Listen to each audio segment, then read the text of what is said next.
Spider! Go. Kurapika! Maghintay na lang kayong dalawa dyan hanggang kontakin ko kayo! Sandali lang, Kurapika! Diba?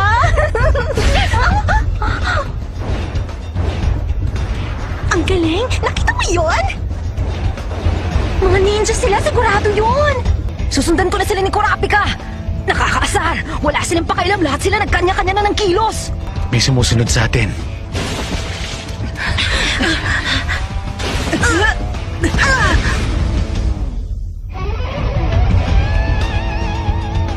Ito na lang ang paggamit ng Gyo. Okay. Basurang mga Spider! Hindi ko kayo aatrasan! Tumigil ka, Kurapika! I'm sorry na po! Hindi ko na kayo susundan! Patawarin niyo na ako! Ikaw na naman. Nandito rin yung kalaro niya. Labas na.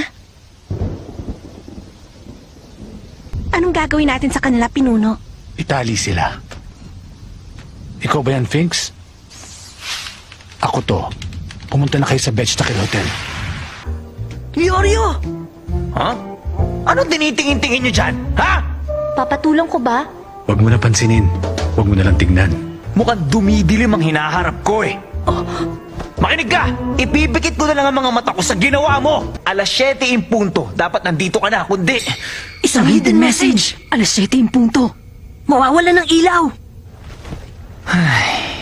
Aba! Ano to? Nahuli na naman kayo? Alam nyo, tadhana ang tawag dito eh. Kaya, maging magkaibigan na lang tayo. Salamat na lang! Gusto lang namin ng pera kaya namin kayo hinabol. Pero sa totoo lang, ni ayaw ko nga makita yung mga pagmumukha ninyo eh. Ganon din ako! Bago yun, Paku. Gusto kong i-check mo muna ang mga batang ito ulit. Itanong mo kung ano bang nililihim nila. Paliwala yan! Ano bang inililihim ninyo?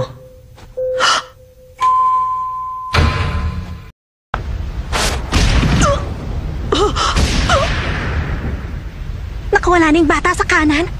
Wala akong makita. Kinaano ba nila to? Hindi ko pakakawalan yung isa. Kailangan ko siyang tapusin! Bit ng muscles niya! Kapag inatake mo ako, malalaman ko na kung nasan ka.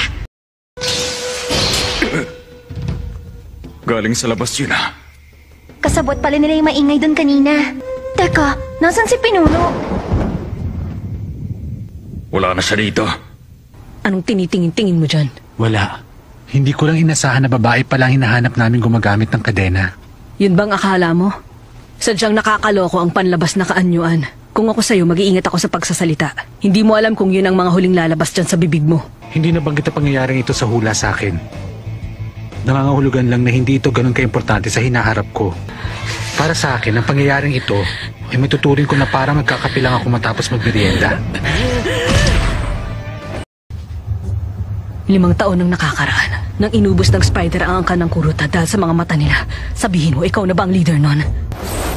Sumagot ka! Yan ba ang kadenang ginamit mo para patayin si Uvo? Ano ang mga huling sinabi niya sa'yo bago siya nawala? Sagutin mo yun ang mag-isa.